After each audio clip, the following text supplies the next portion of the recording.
We've spoken so much about death of late. But there's one metric that gets scant focus. Our children are dying. More of them are dying than they are elsewhere. Babies here are more than twice as likely to die than in other parts of Europe. We lose more under fives than all but one other Western European country. The UK is the continent's second largest economy, yet many of our neighbours lose fewer of their older children. Now, the country's first ever national database of child deaths has been created. Our experts are trying to work out why so many children are dying, and it's becoming clear that there's one word that cannot be ignored. That word is deprivation. Professor Karen Loit, a neonatologist at Bristol University, led the analysis of the deaths of around 3,300 babies and children that occurred in 2019-2020. We found that the relative risk of increased mortality was 10% for each increasing decile of deprivation, which was astonishing for us. That's a massive effect. This graph shows the poorer the background of a child, the more likely they are to die. The correlation is unmistakable, and it's costing huge numbers of young lives. 23% of deaths are potentially avoidable, preventable, if we can eliminate social deprivation. And that translates to 700 additional deaths per year that could be avoided. Trying to understand the factors that led to a child's death is one thing. Understanding how the policy decisions we make as a society may be contributing to so many of our children dying is another. And it is this that Newsnight is investigating. Our journey starts with cigarettes. Hi. This is Maddie. She's healthy and happy despite COVID among her peers currently forcing her to isolate for a third time this nursery term. But her mother Tierney had been smoking for years when she fell pregnant, starting at just 14.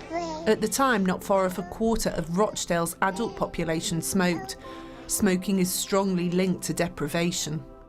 Everyone really was smoking. I come from an area where a lot of young people do smoke as well, so I had the likes of my friends in school, and if I'm honest, it wasn't discouraged not to smoke. The adults weren't all, "Ooh, don't smoke." It was, "Oh, go around the back of the bike shed," sort of thing.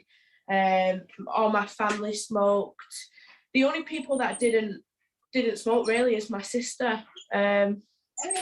So that's it. Yeah, just one out of us all that didn't smoke. So it was just pretty impossible not to. Smoking in the household was identified as a factor in 226 child deaths studied. That's more than any other modifiable factor. Exposure to passive smoke is linked to low birth weights and premature delivery. And the impact of parental smoking can lead to other childhood illnesses that run throughout life. 4 years ago, the government set a target to get the number of women smoking when they give birth down to 6% by next year. But hitting that looks unlikely now. An analysis by anti-smoking charity ASH passed to Newsnight shows that in a number of areas, things had been going in the wrong direction altogether. Currently, 9.5% of women in England are smoking when they give birth, far more than the 6% target. Pre-pandemic analysis shows that while 62 councils saw a fall in the numbers smoking when a baby was born compared to 4 years earlier, 73 saw little change and 16 saw an increase in the rate of smoking.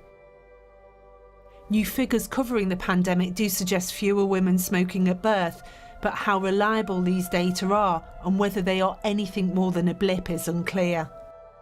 Whereas smoking rates generally have been going down, they've stagnated in the last few years in pregnancy. And around 1 in 10 women smoke now, just the same as 3 or 4 years ago. And the government's target was to reduce it to 6% or less by 2022, and we're nowhere near achieving that. So what's going on?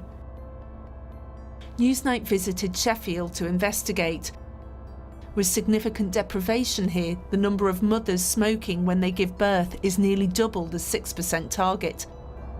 But progress is being made. It's midwife Nicola Pearson's job to visit pregnant women who are smokers. She'll give everything to help them give up. No pregnant woman wakes up in the morning and says, I want to smoke today. A woman doesn't wake up in the morning thinking, it's twice as likely my baby will die of stillbirth if I carry on smoking today, and I'm going to do it anyway. This machine can be a big help. When we pop it on and a woman blows into it, her reading will show on here. It monitors carbon monoxide levels in a woman's body. In areas like this, we know that around 32 to 42% of the population are smoking, and that's huge. So if we can support, some of those women to help them stop smoking, the knock-on effects are massive. But support is about so much more than mere encouragement. It can require a whole host of services to be functioning. If you use an example of a pregnant woman, so she lives maybe here in Gleadless Valley, she's got housing issues, so we might consider a team around the family. Let's bring in her housing officer. Let's think about how she can access tobacco, thinking about cheap and illicit tobacco availability. So let's make sure trading standards are out there, kind of squashing down on that availability. Let's think about what peer support she's got and what support is around her. We're making sure that she's got the mental health support through services, through access to psychological services. We need to look at it from all these different angles. Sheffield has not cut its funding of smoking cessation services. The council is trying to put in measures to prevent young people from taking up smoking in the first place, but pressure on public health budgets means tough choices. Smoking is responsible for about 20% of deaths and about 15% of illness.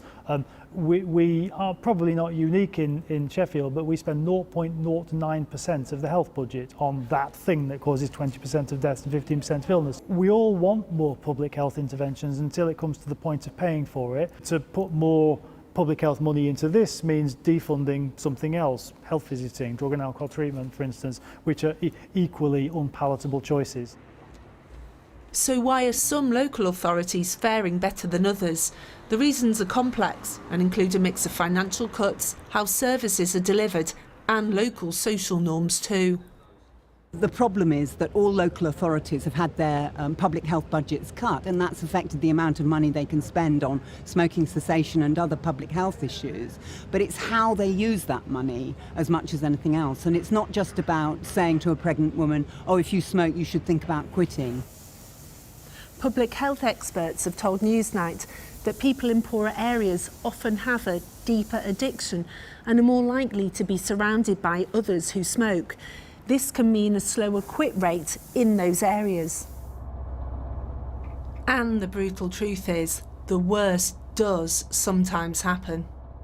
What would be really awful is for a woman to turn around and say, well, you never told me that could happen to my baby. I never had the chance to stop smoking. And that is, that's awful. So the fact that we're so honest and upfront with women about these risks is so, so important.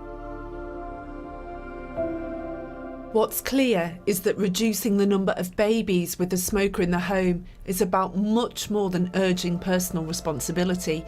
It's about how easy we as a society make it to give up, or even better, never to start at all. As things are, smoking is killing our children and playing its part in our high child mortality rates. Deb Cohen with that report. In a statement, the Health Minister Jo Churchill told us it's absolutely critical we do everything we can to protect babies from the harms of smoking. And while smoking rates continue to decline, rates in pregnancy are worryingly high. We will publish a new tobacco control plan later this year, which will include further targeted proposals to reduce smoking rates in pregnancy as they vary significantly across the country. I'm now joined by Professor Sir Michael Marmot, author of the seminal Government Commissioned report in 2010 into health inequalities. He followed up his research 10 years on just before the pandemic struck. Welcome. I wanted to start by asking, what should our child death rate in this country be? Well, the best in Europe is Finland, which has a rate of 1.9 per 1,000 live births, and ours is 3.9. That gives you a scale. Ours is more than twice as high. Now, put it in perspective, 3.9 is very low in historical context, but still, why shouldn't we have the same as the best of in Europe? And we don't. And your reading of that in terms of what infant mortality tells us about how society is working and what we value, what do you make of that? I think that infant mortality is telling us something more general about how we value the early years. So it is now at a very low level.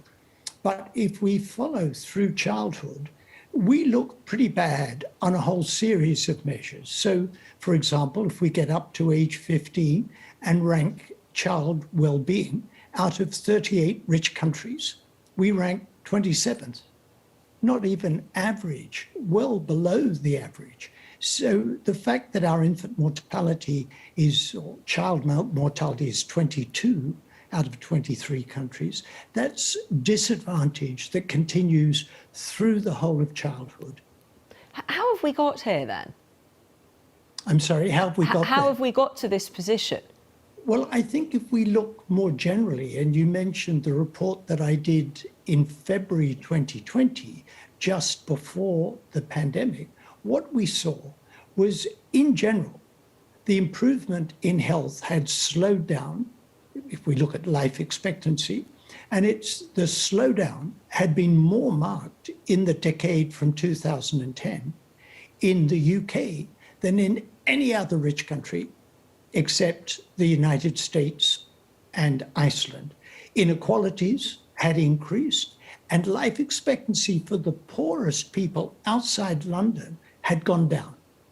That's where we were pre-pandemic. Now, if you agree with my assumption that health is telling us something fundamental about how well the society is meeting the needs of its members, then if health's not improving, society's not improving. If health inequalities are increasing, inequalities in society are increasing. And health for the poorest people is getting worse, and that will reflect on what happens in infancy, childbirth, infancy, and childhood. So are you fearful, perhaps more than you were, because of the pandemic now, in terms of the direction? The pandemic exposed and amplified the underlying inequalities in society. In the report we did last week, Build Back Fairer in Greater Manchester, we said, and forgive this cliche, I said the fall in life expectancy was jaw-dropping. For women in Greater Manchester, in the year 2020, life expectancy fell by 1.2 years, and for men, 1.6 years. And that is jaw-dropping. That's 1 year may not sound like a lot, but that's enormous for 1 year. It fell in the country as a whole, but greater in more deprived regions of the country. And now, that's terrible. Yes, but I was just about to say, and yet the narrative from this government is often about levelling up. Do you have faith in this government to do that, to right those wrongs as you describe? The way I would put it is, if they are serious, and that's a big conditional, if they are serious about levelling up, the reports that we've done on Build Back Fairer for the country, and more recently for Greater Manchester, give them a blueprint of what they need to do. There's a great deal that can be done locally, but it does need government funding. And what we saw over the decade leading up to the pandemic is sharply regressive cuts to funding of local government. The most deprived 20% of areas had a 32% cut in spending per person in the decade from 2010. Now, how can you provide services to people in need facing those sorts of cuts? And the government said austerity is over. Great. But that doesn't mean just no more cuts. It means restore the cuts that you've made. So I would say it's not whether I have faith in them. It's if you're serious, this is what you have to do. Sir Michael Marmot, thank you.